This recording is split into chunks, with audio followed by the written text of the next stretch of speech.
Hi and welcome to Stenungsund, which is a seaside resort about 40 kilometers north of Gothenburg. And as you can see, it's nicely situated just by the sea with a big harbor. And ahead you can also see one of the bridges that we're going to pass today. So today I will guide you over the islands of Orust, or to Orust, over Tjörn to Orust. And in total we will pass over 4 islands. So it will be quite a scenic route today. And for you who hasn't been following this channel before, I'm Mats Stading, and I guide you to sites of historical interest, mainly from the Viking Age. And the goal today is a runestone in the middle of Orust.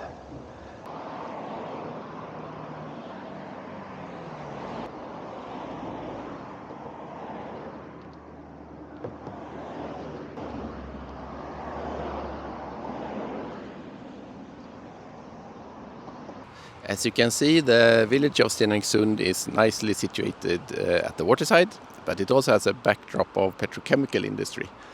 And this was founded in 1960s, and it quickly attracted a lot of people. So there are a lot of job opportunities here. It's a nice location, and it's also easy commute to Gothenburg with a commuter train.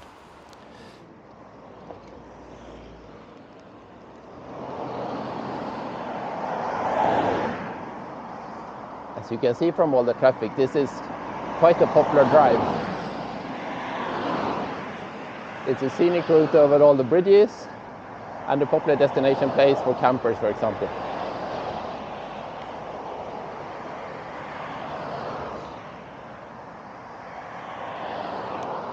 Fortunately, there is a biking path that goes around the tunnel, so we don't have to compete with the cars.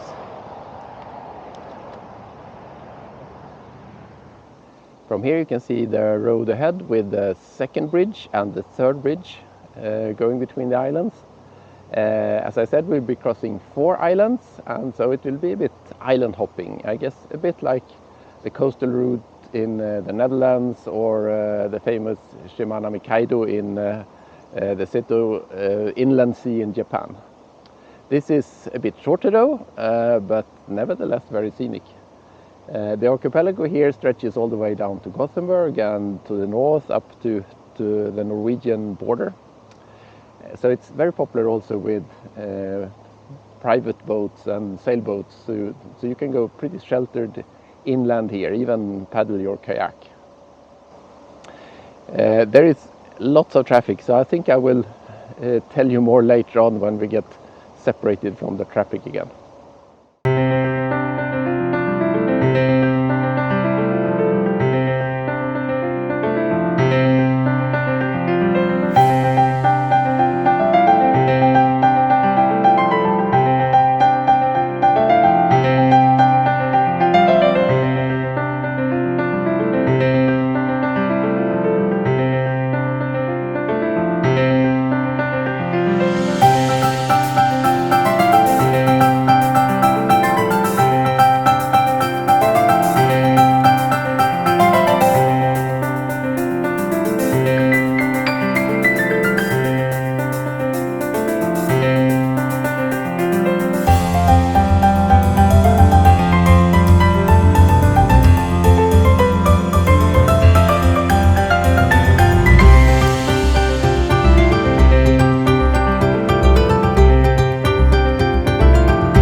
This bridge actually has a sad history, because this is the second bridge. The first bridge was hit on a January night 1980 by a freight ship, and it ruptured.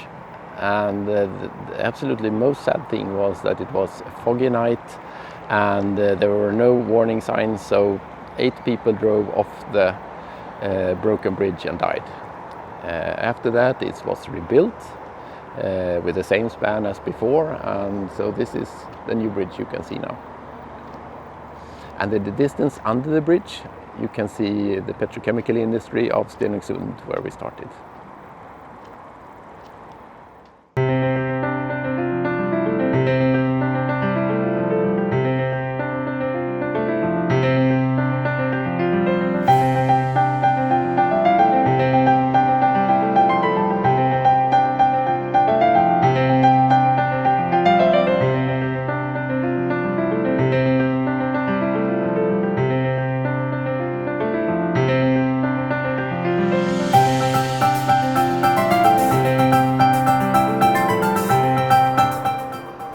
There is a nice cafe at this site, so I will make a first stop here to see if they have some nice coffee, and then I'll go on.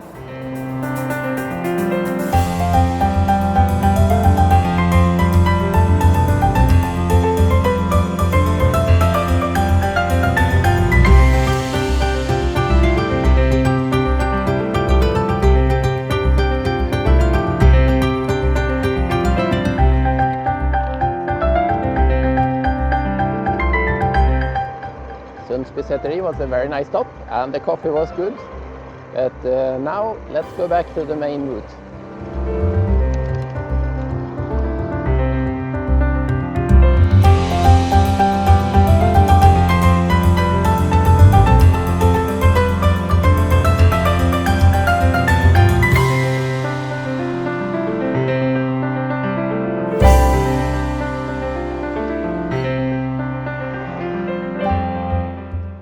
This is the bridge, Skåpesundsbron bridge between Tjörn and Orust.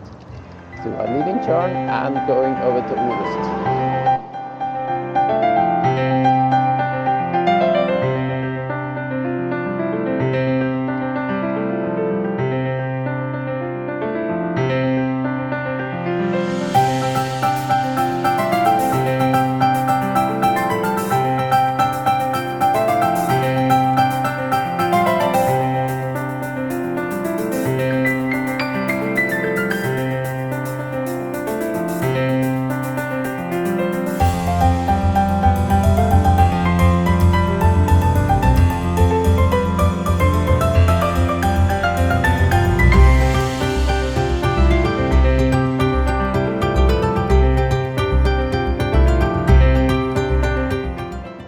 Passed over the last bridge, we also went from one municipality to another. And now we're in Orust municipality, and I have to say that they have made a great job with the bike lanes. I think I'm on the right way.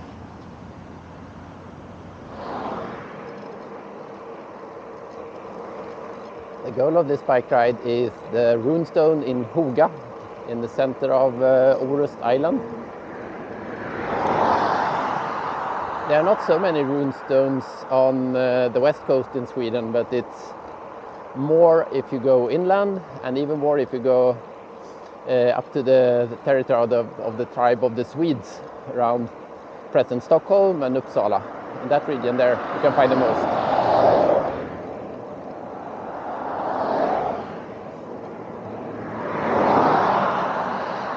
There are about 3,000 runestones around the world, and you can find 2,500 of them in Sweden, and most of the rest in the other Scandinavian countries. Some also on the British Isles, of course, and in Russia, in the other places where Vikings went. The messages on the runestone are chiseled out on granite or bedrock. And the signs are rune inscriptions called the foot-arc. And a typical message is that the person X raised this stone over his or her relative Y, who had done something, and then they wish that God will take care of their souls, and it ends with person said, carve the stone. That's a typical one, but there are lots of variations on this. And you can see some have more graphical pictures. When the Vikings were Christian, you can always find Christian crosses. And yeah, there are a lot of variants, but the typical one has this message of that somebody has been on a Viking trip somewhere and then got killed, and his or her wife or brother erected a stone over them. So here we are approaching the runestone.